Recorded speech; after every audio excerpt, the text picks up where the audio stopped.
So it's a great pleasure to welcome Professor Aline Villavicencio, who is the chair of natural language processing at the Department of Computer Science at the University of Sheffield. And she's also affiliated with the University of Informatics at the Federal University of Rio Grande do Sul in Brazil. As you've read from her abstract, we're going to hear something really interesting, computational modeling of idiomaticity in language. The floor is yours, Aline. Thank you. To motivate this talk, here is Open is not ready for tastes in Spanish. And here are some of the options that of possible meanings for this idiomatic expression.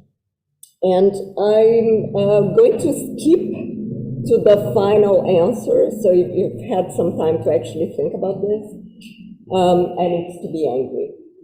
So I don't know if it matched your expectations or not, but this is what it means. And this is to give you an idea of how difficult it is to interpret these expressions, because their meaning is a combination of the words, but not their literal meaning. For example, if you're a non-native speaker of English and somebody tells you that they went on a wild goose chase, you may think that they were chasing ducks in a pond, but what the meaning of this idiom is actually to go in a hopeless pursuit. So as native speakers of a language, you don't even realize how interesting they are. And when you go to second language learning classes, is that you think, okay, I'm really smart, I can really understand this in my native language, and you appreciate how interesting they are. But for technology, they are still a challenge. So if we look at machine translation, and I tried to translate, he went on a wild goose chase to Portuguese, the translation would be literal, that he chased the wild geese, and it wouldn't make sense in Portuguese. And for Spanish, it would be the same. It would translate literally to Spanish. And if I wanted to do some text simplification, I may end up with a sentence that completely lost its meaning, that somebody chased geese, while what I wanted to tell was about a fruitless pursuit. And if I do information retrieval, I get all these lovely images of birds flying and so on. So somewhere we got lost in translation, and multiword expressions, and specifically idiomatic expressions, are still an open problem in NLP. This quote is from 2001, and now, 21 years after, they are still an open problem for NLP. So,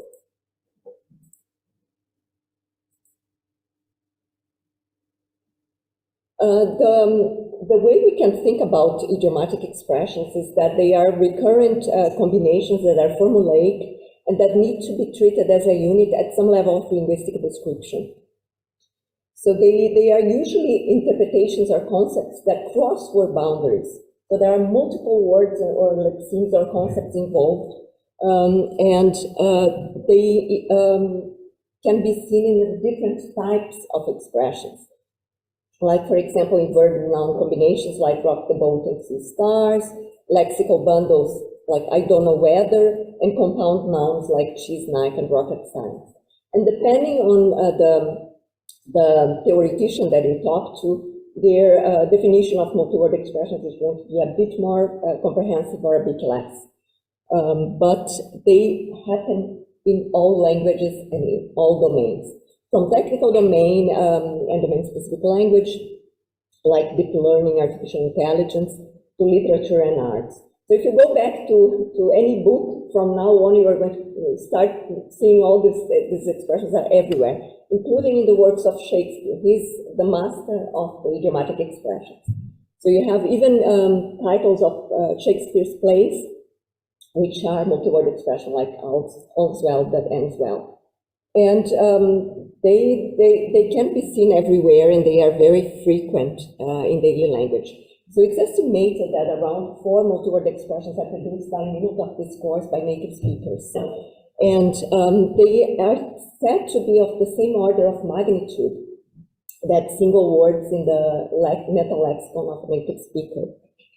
And they also make up for a large proportion of technical language. So if you work on a specific domain, you are going to have seen specific terms. And they have faster processing time for native speakers compared to compositional non-expressions. So what's the challenge for processing them for multi-word expressions and for human learners? It's that they have reduced semantic compositionality. So not always you'll be able to infer the meaning of an expression from the words that are employed in the expression. Like we saw, for example, with the hot ovens or the wild goose chase. And there are degrees of idiomaticity. So a brick wall, for example, is a wall that is made of brick. There is an implicit relation there, made of, that is not explicitly realized. And for another compound like cheese knife, you have another different implicit relation. So it's not a knife that is made of cheese, but it's a knife for cutting cheese, right? And if you go even further, for something like a loan shark, it's not a shark for loan, but a person who loans at high interest rates. So when you start thinking about all that is implicit in these multi-word expressions and these idiomatic expressions, it's a really rich and wide spectrum of compositionality. From for fully compositional terms that you can infer the meaning of the multi-word, like brick wall, to something like a grandfather clock, which is partially compositional because it's a type of clock not only owned by grandfathers but can be owned by anybody, to cloud9, which is to be in a state of bliss or happiness and where the words don't give you any clue about the meaning of the expression. Interestingly for us, idiomaticity has been also linked to limited variability of this expression. So the more fixed a given expression is in the various occurrences that it's going to have, the more idiomatic it's assumed to be. And what's the problem for techniques from natural language processing? One of the big issues is that our techniques, they assume the principle of compositionality, that you can build the meaning of any new unseen sentence from the meanings of the individual parts or the words that are there.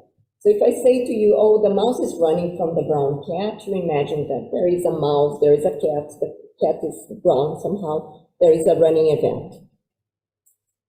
But if I say Jane bought a grandfather clock, you know, there is Jane, there is a buying event, and there is a clock, but what do you do with the grandfather there? So multi-word expressions, they provide several challenges for us. So given a sequence of words, first of all, you have to understand if there is a multi-word somewhere in that sentence or not. And if there is, then you need to try to determine how conventional or how syntactically flexible it is, so that if you're not generating something that sounds unnatural to a native speaker. And then you have to determine how idiomatic it is. So if you're doing machine translation, you are translating the right concept. Finally, you have, if you want to do any kind of inference, you really have to understand the meaning of the expression. So how do we do that as humans? I'm going to briefly mention to you one of the Corpus studies that we did, comparing children verb particle constructions with adults.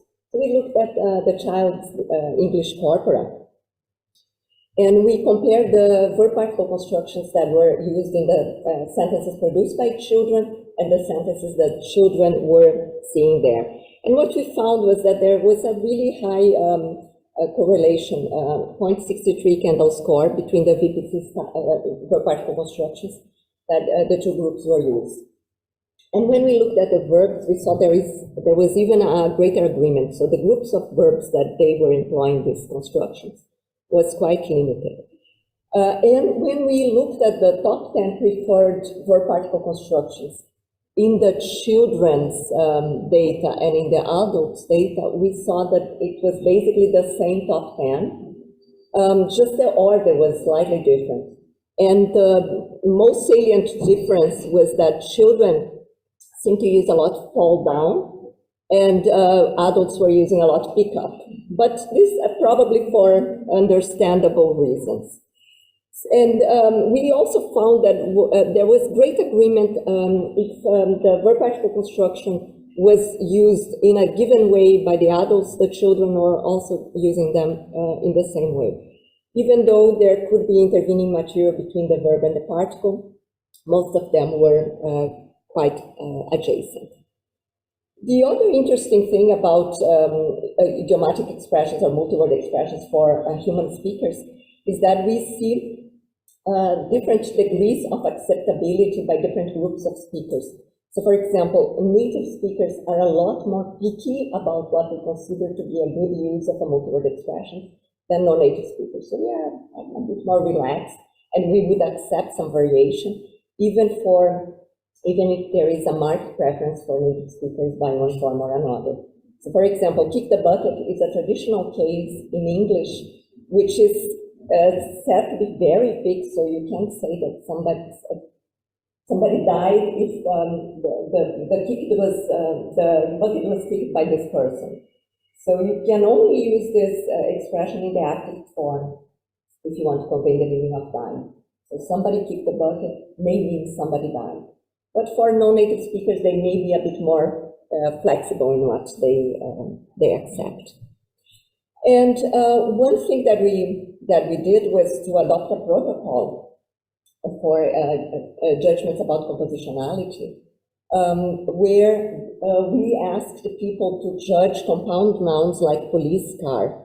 And we asked them to judge not compositionality and idiomaticity, because then there would be a long discussion with our non-expert annotators to explain the concepts. But we asked them to judge how literal the words were in relation to the expression. So, for example, for police car, we asked, is police literally related to police? Is police and police car literally related to police? Is it literally related to car?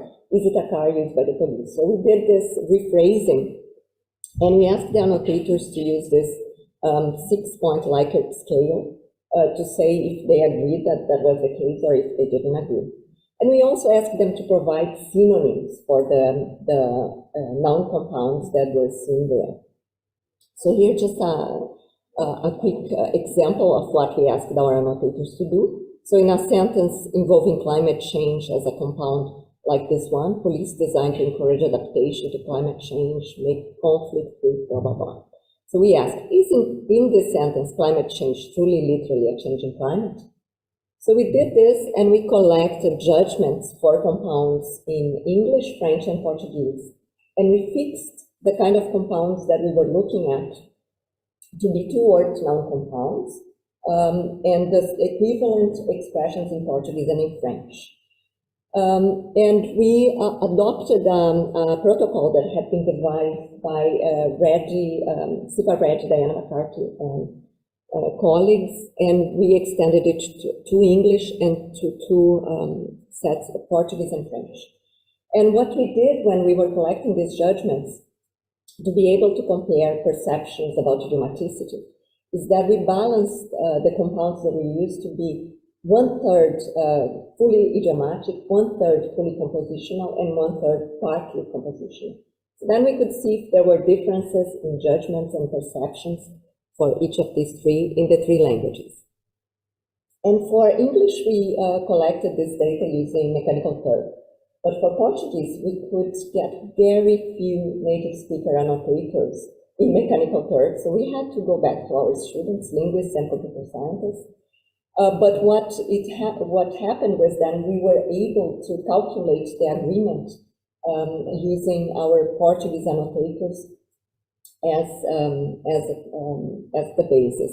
So to give you an idea of the difficulty of the task and the level of agreement that they could obtain, for Portuguese, the alpha score between one annotator and the same annotator 1 month later, the score was 0.59. So the same person had a 0.69 score, and this was an expert annotator, a translator specialized in multi-word expressions. So I think he was quite upset when he saw the result. And this corresponds to a 0.77 Spearman correlation agreement. So you can see it's a hard task, and even depending on the day, people may change their perceptions. And to give you an idea about the level of variation that we had in our annotations, in here you can see the chart for the standard deviation among the annotators for French compounds. So in the X, you have the 180 compounds plotted, and in the Y, you can see the standard deviation. So the more standard deviation, the more there was variation in the judgments of the annotators. And what we found was that the annotators had really high level of agreement in the extreme. So if something was really idiomatic or really compositional, they were very sure about that. And they had most of the differences in the middle, if something was partly compositional. Because this Likert scale from 0 to 6, they may think, okay, maybe it's a 2, maybe it's a 3. There was some divergence there. But luckily, when we plotted the same 180 compounds in terms of the composition, the average compositionality score that we obtained, we could see this very nice diagonal line here, which more or less reflected well the expectations we had for 1/3 of them compositional, 1/3 idiomatic, and 1/3 in the middle. Of course. Given the graph on the left, I wonder what the group subjectivity is in the so given a phrase, I would expect that there is a true value on the 0 to 9 scale. And all annotators should select that true value, and any misselection of that is an annotator error. Or does that reflect a word that has something to the right there? Is a word that some people might truly find to be non-idiomatic, or idiomatic, some people might think that whereas on the left there is one that people want to be consistently idiomatic. That's a really good point, and surprisingly, it tends to be a bit subjective. So one of the cases that we were looking at, there was lots of disagreement were dirty words. Dirty words, some people, from the synonyms, we could see that some people actually consider that to be very, actually, an extended sense of dirt, like metaphorical dirt, so for swear word. And some people really thought, okay, this dirty word is not, it's very, very idiomatic. So there was some subjectivity there. The cases where people had very little disagreement were things like graduate student. Everybody agreed that a graduate student was a student doing graduate studies. But things like, I think, gold mine, fish story, and dirty word were cases where people had more disagreement. And sometimes it's little disagreement between a 2 and a 3, so neighboring scores. But sometimes it's about perception, like dirty word.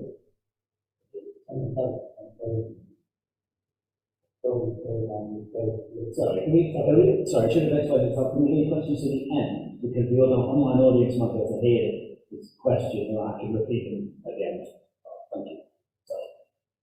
So we'll go back to that. But what we also found was that there was an asymmetric impact. So if there was one word in the compound that was perceived to be idiomatic, then the whole compound was judged to be more idiomatic than the influence of the compositional word in the compound. And we annotated also some of these compounds in terms of what the synonyms, in terms of what kind of replacements they had for the compound noun that we had. So for Portuguese, we actually took the synonyms and we said, okay, this is a strict synonym, this is a paraphrase, this is a definition, and this is a synonym involving multiword expressions. So we annotated this very carefully, and it's available. So for now, we did this for Portuguese, and this is a resource that can be used, for example, to judge machine translation and text simplification. If you are interested, it's all freely available, and we are happy to share the data.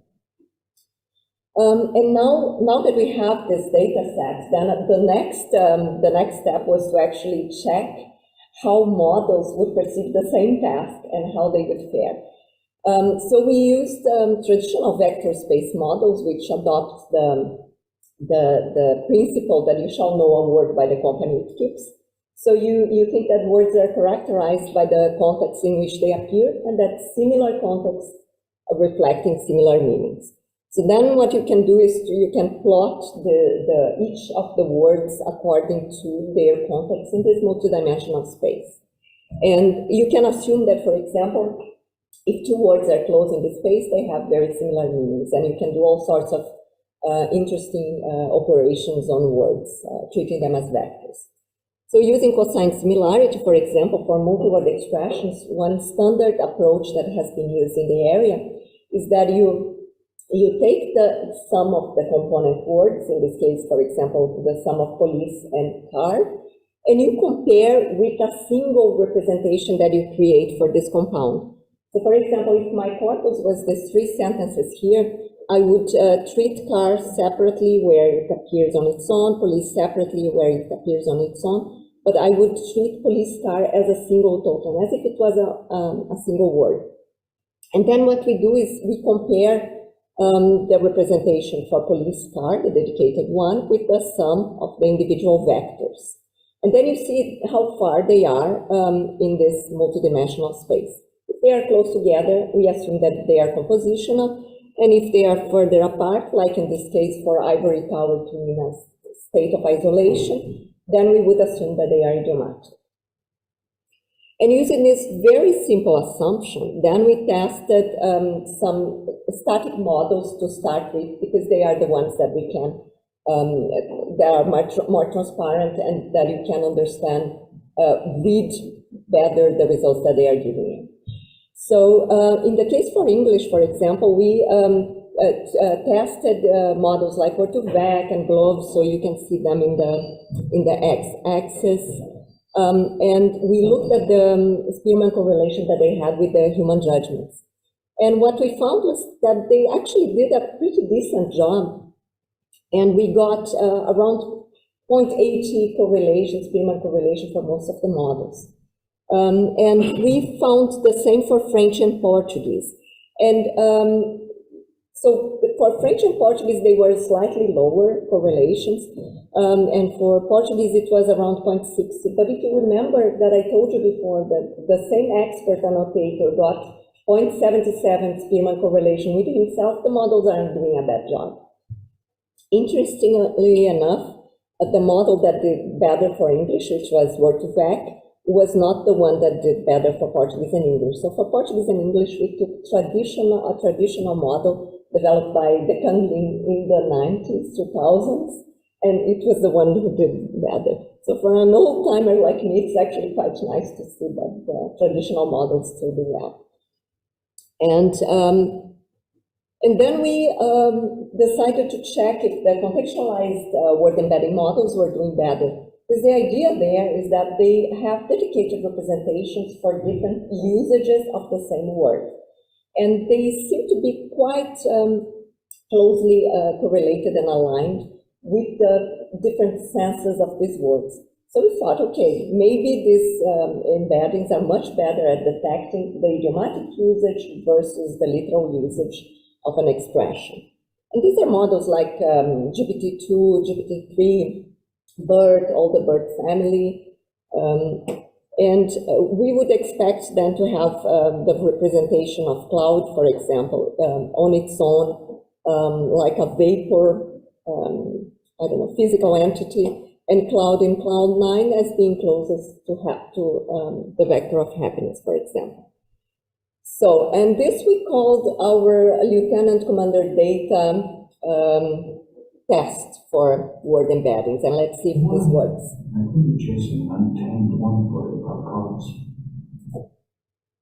Can you guess what he was talking about?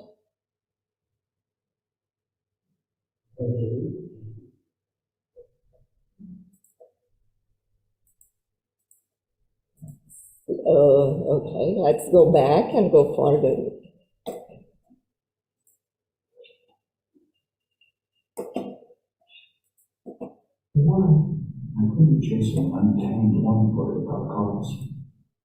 Okay, I'll relieve you of your suspense.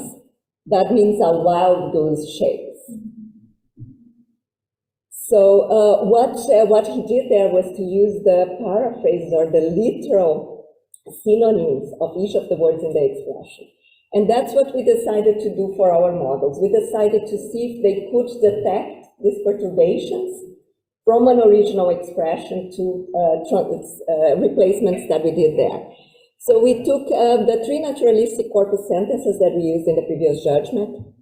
And what we did was to take each of the compounds that we tested, like in this case, armchair critic, and we replaced it by the gold standard synonym that the annotators provided. In this case, it would be a bystander, for example. So we had a version of the sentence which was the same, just with a synonym replaced. And then we did our Lieutenant Commander data perturbations, where we used, for example, just one of the words of the compound. So in the previous sentence, we asked if she could not just be an armchair. And for compositional cases, that might or might not be work. But for idiomatic cases, it definitely doesn't work. And then we also replaced each of the words by the synonym independently. So we replaced armchair by recliner and critic by judge. And we wanted to see if the models would be able to perceive these differences in meaning. And we also had a neutral sentence there where we said, this is A or N, and then we had the compound, just to see if we could tell what was the default representation that the model would give. Okay, and we minorly revised these variants to remove any kind of agreement issues and so on. So we ended up with over 5,000 sentences for English and over 3,000 for Portuguese. And we only tested with these 2 languages. But the results were very clear for the 2 of them. So the test that we did was, first of all, to see if the models would be able to perceive that a sentence is the same if you use the compound or the gold synonym. And in the case of, for example, economic aid, which is a very compositional case, we would expect the model to perceive a sentence using financial assistance as being a synonym. And in the case of an idiomatic expression, again, because we were using the gold standard synonym. So, for example, for something like gray matter, we would expect the model to perceive brain as the same. And I'm glad to tell you that when we compare the cosine similarities here for different models in the x-axis, so from Glove, Elmo, more static, partially contextualized, and then very contextualized models, and the cosine similarity between the sentence and the variation. So all of the models perceived this to be the case. So they passed this first test, gave us high cosine similarities, but they seemed to think that this was related to idiomaticity, which it wasn't, because the gold standard synonym is the gold standard synonym for idiomatic and for compositional cases. And then we asked, okay, can the model perceive when the expression is a synonym with just one of the words? So we took the word of the compound that had the closest, the highest similarity with the compound. In this case, for example, for economic aid, we would select aid because it was the most similar. And for something like an idiomatic compound, no matter which word you select, both of them would be bad. So for gray matter, you can replace gray matter as brain, either for gray or for matter. But funnily enough, the model seemed to think that they were synonyms in all cases. And in here, you can see the results in blue for English and the results in orange for Portuguese. And they are basically the same tendency. And all the similarities between the sentence and these perturbations are both the 90s. So the models seem to think that gray matter is equivalent to matter, or gray matter is equivalent to gray. And there were high similarities across the idiomaticity spectrum.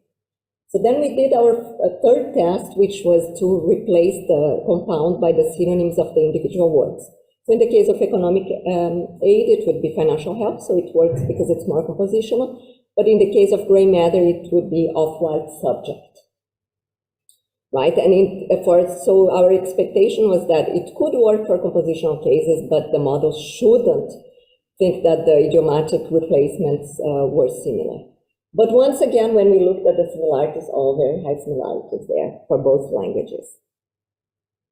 And we decided to look, okay, is the context actually being informative in this case? So we compared the similarities that the model would give for the compound noun coming from a sentence. So we extracted the representation, for example, for economic aid in this sentence, and we compared with the representation for economic aid as if it was a single sentence. So a sentence containing just the words of the compound. And we did the same for compositional and idiomatic cases. And once again, there were very high similarities between a compound and the compound coming from the sentential context across the compositionality spectrum for the two languages. So it seems that somehow the models are not able to tell how they should use the context to actually disambiguate when something is similar or not. So this is something that has been noted in the literature for other scenarios, not only with multiword expressions that we tested, but in general. So it seems that contextualized word embeddings, they tend to make an anisotropic vector space.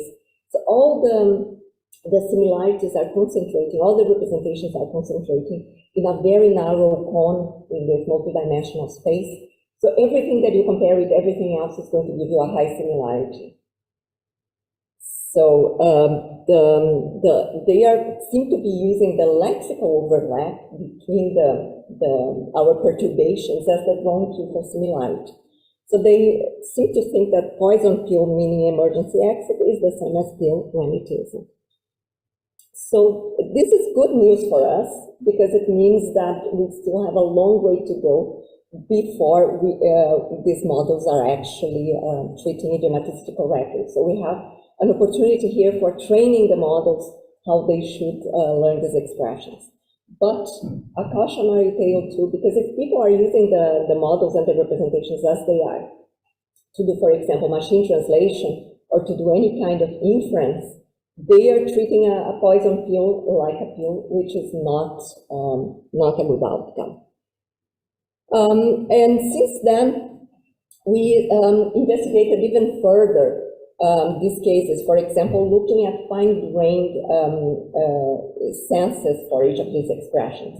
So something like gold mine, for example, not only as a literal gold mine where you remove minerals, but as a very profitable business, or as a gold mine like a movie, for example. So some of these can have different senses. Some of the idiomatic senses may be polysemic, and the same for the literal ones. And we proposed a shared task in SemEval 2022, task number 2, with two subtasks. One of them was to detect if a sentence contained idiomatic expressions or not. And the second one, which was to tell us what representation the idiomatic expression had in a sentence. And we did a task more or less like the one that I described before, where we gave a sentence containing a potentially idiomatic expression, like big fish in this case, and we asked the models to tell us if big fish was more similar to a replacement like fish, which was the right one for this sentence, than to the same sentence containing important person, which was the gold synonym, but for the idiomatic case. And this task was offered in English, Portuguese, and Galician, and we had over 100 participants and 25 teams participating on it. And the task was presented in NACO this year. So just to give you an idea of the different solutions that the teams proposed, most of them involved one of the variants of BERT, but there were also some competitive solutions, for example, with Word2Vec, with CNNs, and so on. And most of the methods employed involved some kind of data augmentation or some modification to the loss function that the models were learning from. So, and what we found, which was really interesting as far as we are concerned, is that the teams who did well in task A didn't do so well in task B, and the teams who did well in the zero shot didn't do so well in the one shot. So we are still trying to figure out why this is happening, but we are thinking that one shot, the system has seen at least one example of the idiomatic expression.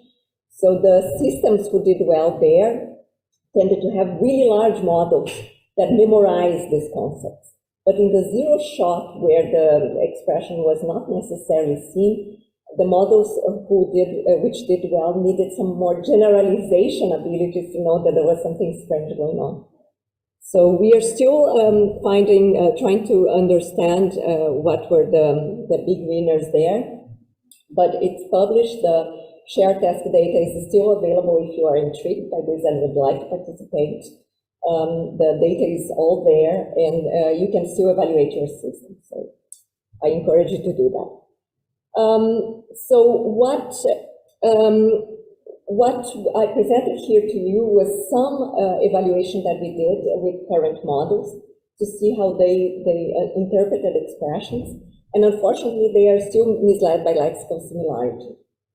And our own intuition as humans has been that idioms are very culturally specific, and they are language specific as well. So sometimes you have a multi-word expression, meaning a concept in one language, and you might be lucky enough that it's translated by exactly the same way in another language, but it might be translated to something different, like a literal paraphrase, or it might be another different multi-word expression.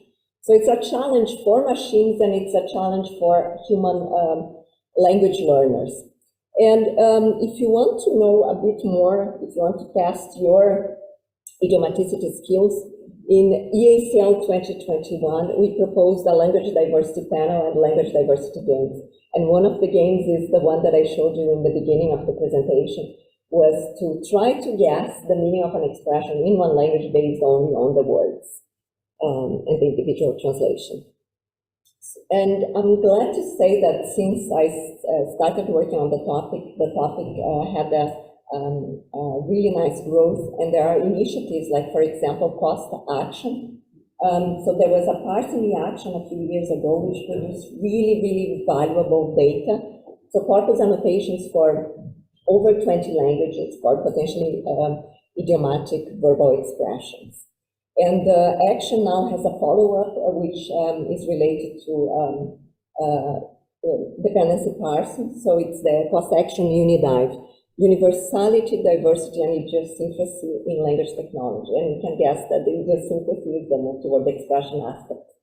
And if you're interested, please get in touch, because we are, the action just started, and we are still looking for interested people, for example, in the UK, to join the action. So if you are interested, you can get in touch with me, and I'll nominate you for the action. And more recently, actually next week, we are going to have the figurative language workshop. And they also proposed a shared test there about figurative language understanding and inference. So one of the shared tasks was involved, for example, with determining if a given sentence had an entailment, a contradiction, involving metaphors, sarcasm, idiomatic expressions, and a few more figurative phenomena. And the systems also needed to provide an explanation for the label that they were providing there. So it wasn't enough to say, okay, this is a contradiction. They needed to say why, verbalize an explanation. And a few months ago, with some colleagues, with Carlos Ramos Marco-Diart and Harish Madabushi, we gave a tutorial in calling and another one in LREC, and the materials are available. If you are interested, just get in touch. So the work that I described here was done for a long time and with wonderful colleagues throughout this time, and sponsored both from Brazilian funding agencies, some research, and currently by an EPSRC project. And I'm delighted to say that the problem is still not solved, so we have future projects that I hope will be coming our way on this topic. And with this, I'll open for questions, and in the meantime, I'll leave you with some more interesting expressions from German this time.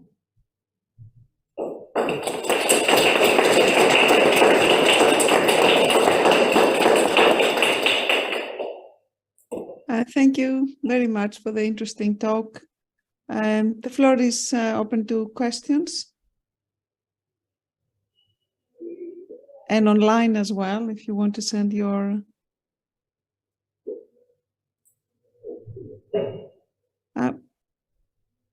if there, because I cannot see, of course, what's happening there.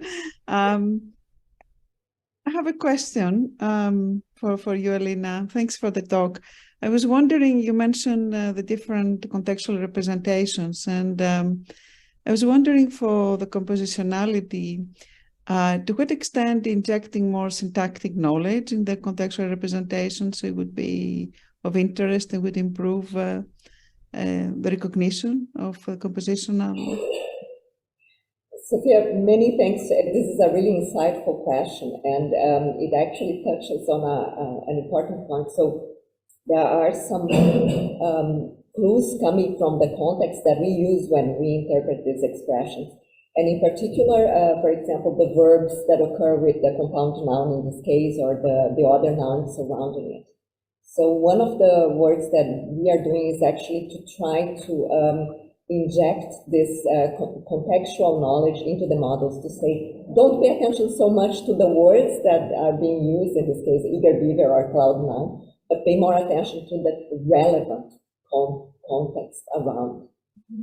So we are still, this is still ongoing work, and one of my PhD students is also collecting some eye tracking data from human participants to see if we can inject this knowledge in different ways, either from using, let's say, syntactic information about the words, or by checking what people pay attention to when they interpret these expressions. Yeah, that's a slightly different, which I was talking, what you're saying is more advanced.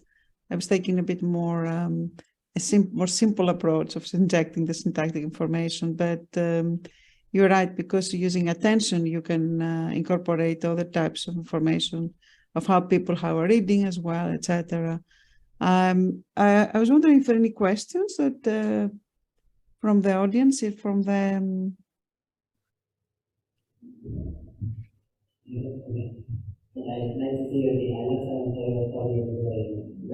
Yes, exactly, walking on a mountain. My thesis was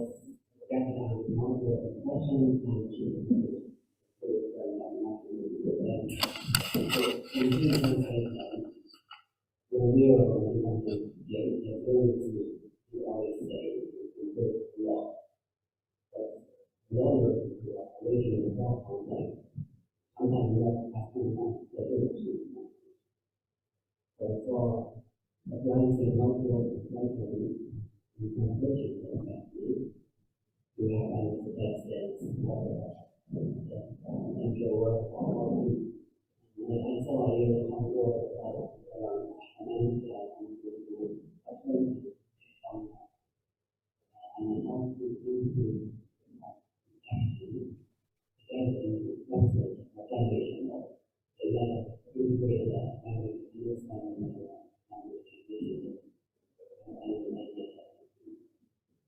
That's a really, really important. Are you able to summarize the question for the online audience? I couldn't follow it. It's above my head.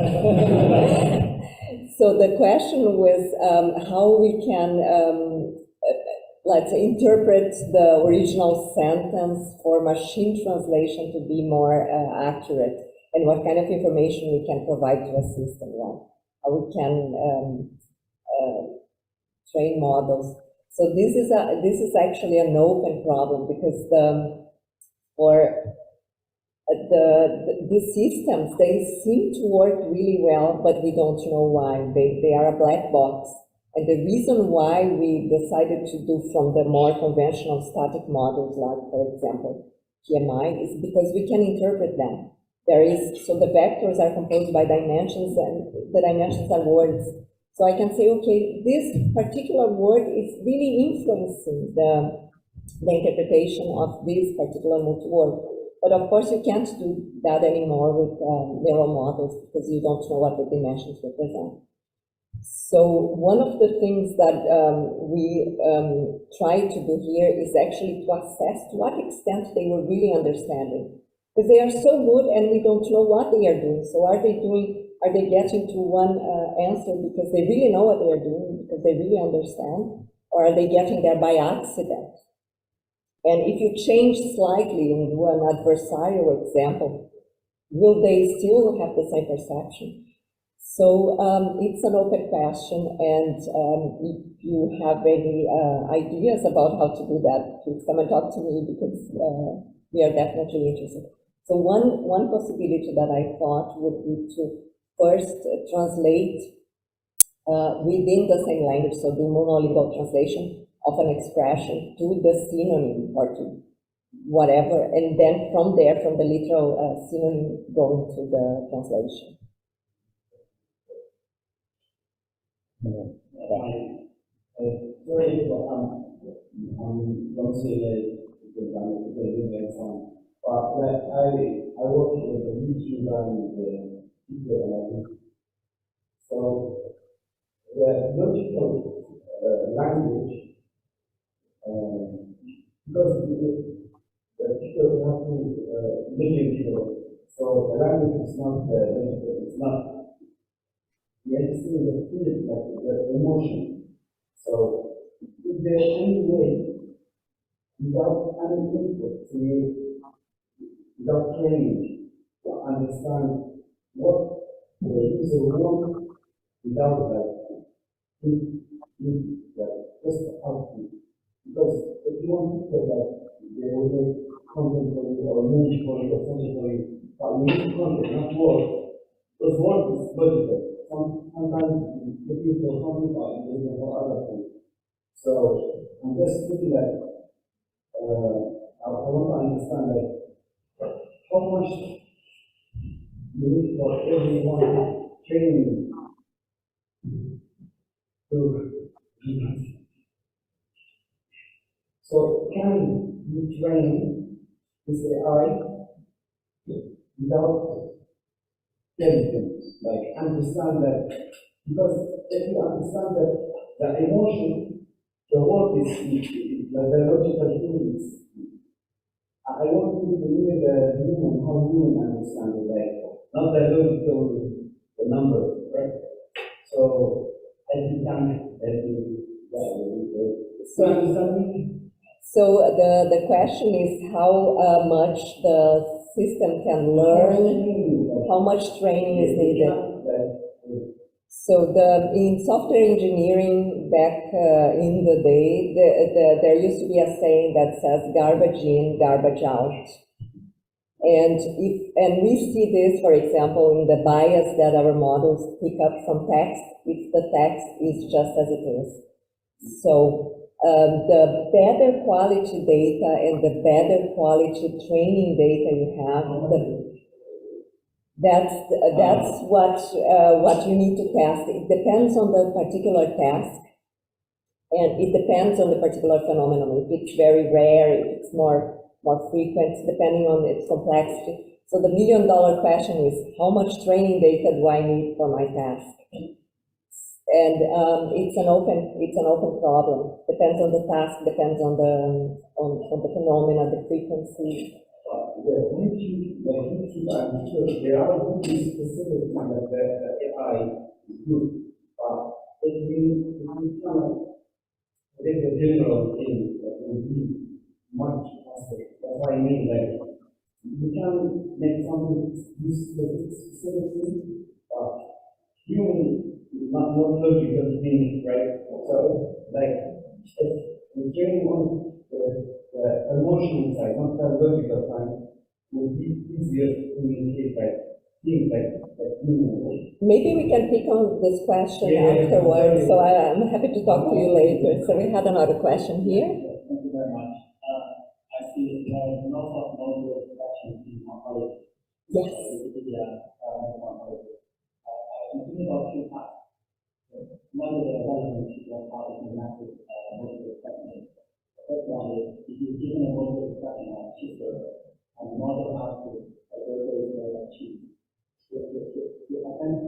identified underlying issues in the book. Very valuable. And the second task is given multiple expression and another word, this is multiple for concept. And a model output what they have a substantial relation. So far I talked a lot about synonyms of the services or area powers of power. And they are going to how that is an impact on. So what you were asking is about the generalization. Let me just check how much time we have so that we don't. We have 2 minutes before we wrap up, but yeah. So I'll give the short. But you can have another few minutes because we started late, so maybe another 5 minutes will be fine. Thank you. So the question is if the models can also go over similar tasks beyond these two tasks that I described, this task involving synonyms. And this is a really important question because we don't know how much the models are actually generalizing. And if you test a particular example and the model may know that example, it doesn't mean that it's going to know a similar example where you just slightly changed. And that's why the work on adversarial learning is actually so important, because sometimes you change something that people would naturally perceive, but the model doesn't perceive, or the other way around. You change something that people don't perceive, like in adversarial training. You see two pictures and they are the same, but some of the pixels have been changed, and that's enough for the models to understand that the two figures are different. So in this case here, what we did was on the spirit of adversarial training and to see if the models perceive this perturbation. And they didn't. So the next question is, how much generalization ability can we expect these models to actually have for something like multiword expressions? The fact that you as a human know a given expression doesn't mean that when you see another different expression, you will also know it. You know that there is something a bit strange when you hear a new expression, but it may take you a few sentences to determine the meaning of that expression. So I think it's a different kind of generalization when we are talking about these expressions that we are, from what we have been measuring in our models. That makes sense, but I'm happy to take the questions afterwards. So thank you so much, Sophia, Matthew, for thank you. Lida, and thank you, and I'll pick up. We'll discuss later on. I'm sorry I couldn't, unforeseen circumstances. So thank you very much for the very exciting talk. It's great to hear about these problems, which actually they've been very old in translation, and we're still trying to figure it out. They're very difficult as well. They're still not solved, so still scope for projects, right? Yeah. So thank you again very much for your time, and please, I hope there are several people there. I don't know how many people are present to discuss with you further, and I definitely discuss with you very, very soon. Thanks again, Alina. Take care. Bye.